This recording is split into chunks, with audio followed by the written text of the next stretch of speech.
Off we go. It's the Ryan Hartson Show on the BWC Network. I am Ryan Hartson.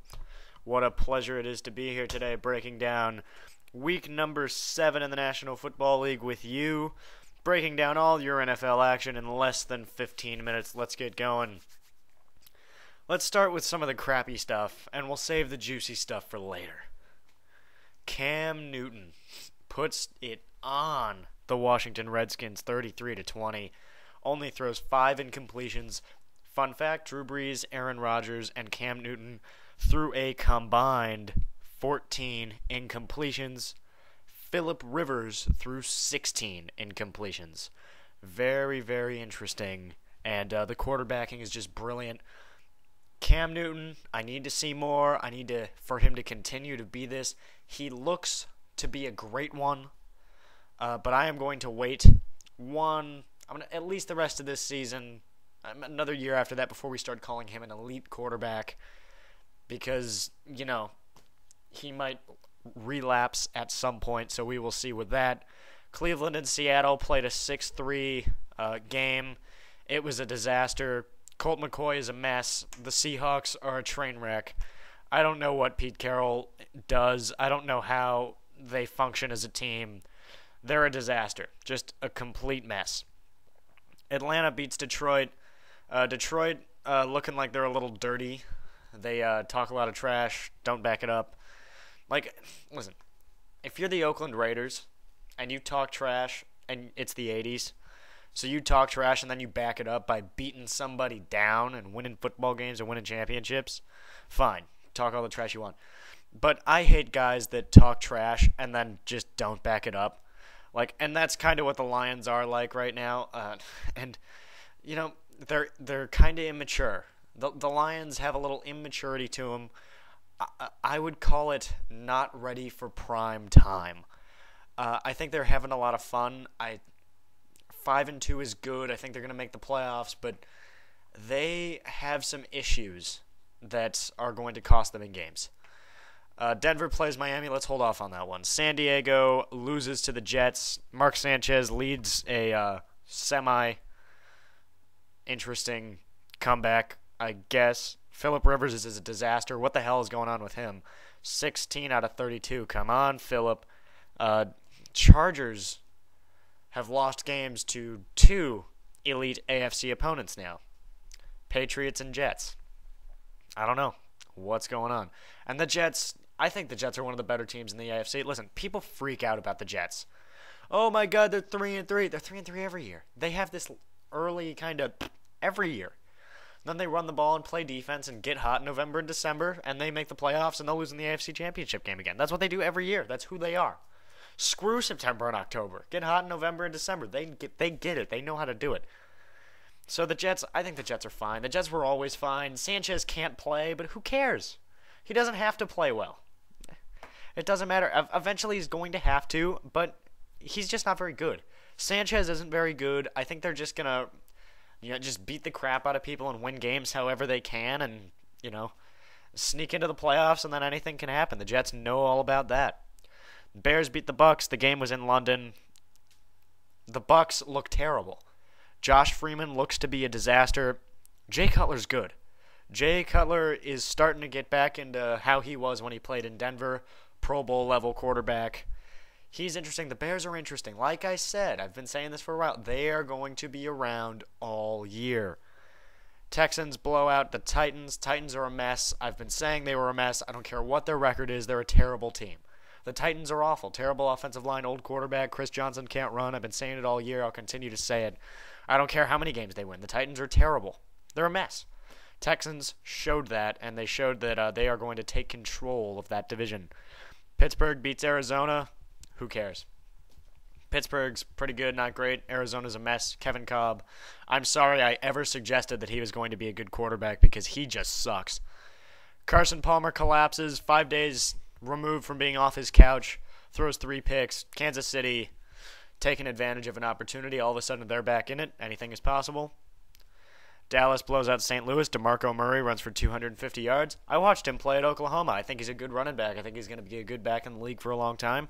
Tony Romo makes some plays. Dallas, blows out the hapless sacrificial lambs.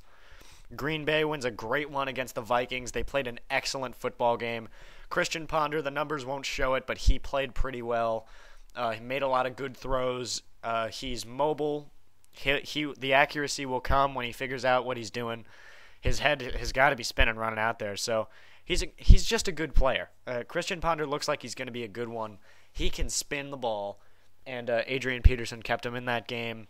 Packers are 7-0 and go into that bye week. Big game, might be the biggest football game of the season. Packers going to San Diego in a couple weeks. And finally, the Saints blow away the Indianapolis Colts 62-7. When it was about 28-0, like I said on Talking Sports, I'm going to bed early. I didn't do that. I watched a little HBO, and then I went to bed. The game wasn't even over when I fell asleep. I mean, it was a mess, and we knew it would be a mess, and Drew Brees is really good, and the Colts are just I think they're just sitting out the season. Draft Andrew Luck, rock and roll, do the whole Aaron Rodgers, Brett Favre thing, hand off in a couple years. I think that's really the direction they're headed as an organization. I think that's a conscious decision that they're making. You're going to see them kind of subconsciously and from the outside, it's going to look like they're throwing games. 62-7, that's giving up. That's not we suck. That is just giving up. So there you go. And we save the juiciest and the best for last, because that's what we do here on the Ryan Hartson Show. We talk about the big topics. And Tim Tebow is one. Wow. Tim Tebow, he is everything you thought he would be if you wanted him to succeed. Meaning clutch, and did absolutely everything he can to bring his team back. 18 unanswered points in the last 3 minutes plus overtime. Tebow did a spectacular job on the comeback. Runs around, just kind of plays schoolyard ball, and that's good for him. But it's kind of hard to ignore the majority of the football game where he played completely awful. He was terrible. Terrible. Four completions. Until 5 minutes left to go, and then he got kind of hot. It was more like running around and just kind of, oh, man. It's kind of like he fell into it. Did make one really nice throw to get him down into the goal line at one point. The 2-point conversion did an excellent job. He played okay late. He played great late. The rest of the game, he was terrible. What does that tell you? Honestly, as of right now, my opinion is exactly the same on Tim Tebow as it was on Saturday when we did the show, and that is, if you put him in situations that he is used to and that he can be successful in, he will be okay, and he will be able to win you games. That is, run the option, let him run the ball a little bit, let him move around, get out of the pocket, make short, easy passes, keep everything kind of at arm's length, nice and easy, keep him on schedule, and turn him loose late, and he'll be able to do that for you. He did it against one of the worst teams in the league. We'll see how he does against Detroit next week and against other teams such as San Diego as the year goes on. Bottom line, he will never be an elite pocket passer. Never. But I'm not asking him to be that. I said a quote on Saturday. I believe the quote is very true. It is true in all walks of life. It is applicable to absolutely everything. If you ask a fish to climb a tree, you would consider the fish stupid. If you are asked to do something that you simply cannot do and you are not capable of doing, they will consider you stupid. However, there might be other things that you are good at. So if you let Tebow run around a little bit, run the option, hand the ball off, short passes, keep everything simple and at arm's length, you can be successful. Put him, I don't want to see anybody fail in the National Football League. I have no agenda. There is no reason for me to have Tim Tebow fail. Why? Because I was right? I don't care if I'm right or not. I tell you what I think based on what I see and the numbers that come out of the games. Bottom line, if you give Tebow something he cannot do, and that is run an offense similar to how Tom Brady runs an offense, he will fail because he plain and simply does not have the ability to do it. But if you would design an offense around him, put him in situations to where he can be successful, you will get 9 and 10 win seasons consistently and him in the playoffs. Will he ever be making MVP runs and Pro Bowl runs and be a Hall of Famer and win Super Bowls? Absolutely not. There is no chance he will ever be any of that. There is no chance based on how he plays. None. He has no chance to be a great quarterback.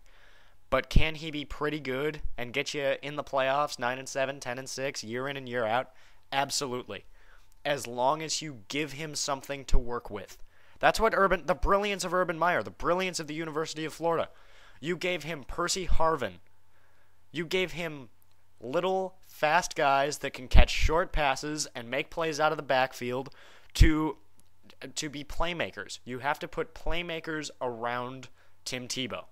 You cannot have him, do not expect him to make others better, expect him to be made better by others. That is alarming for a franchise quarterback. Is he that? Absolutely not. But if you put him in the right situation, he can make plays for you. He absolutely can. He has a ton of ability, and I have nothing but faith that he will be able to accomplish something if you put him in that situation. And besides, the man has Jesus on his side. I mean, you saw that field goal. It was going left. It was going left. It was going to hook all the way left and get out. And Jesus clearly touched the ball and forced it back in between the uprights. And hey, I am not going to fight against a man that has Jesus on his side. Let me tell you. So there you go. Your NFL in less than 15 minutes. The Monday night game is a disaster. Ravens-Jaguars. I'm not going to break it down. NFL, seriously, get together with ESPN next season and schedule better football games. This is the worst lineup of Monday Night Football games I've seen in forever. Every single game this year has been unwatchable. We have not had a good Monday night game this season. I have got nothing I can sink my teeth into yet this year. Where are the good games? Where the hell are the good games? I can't watch any of this crap. I'm not even going to watch it. I mean, it is a complete waste of my time. If you haven't noticed, I quit doing the power rankings because, my life is cuckoo right now. I've got way too much stuff going on to be worried about this stupid thing. But if I ever have time, I'll hop on something. I have some thoughts on Theo Epstein going to the Cubs, and I want to do a segment about that really, really bad. Maybe I'll do it at some point. So there you go. Your NFL in less than 15 minutes. I'm Ryan Hartson. I'll see you next time. It's the BWC Network.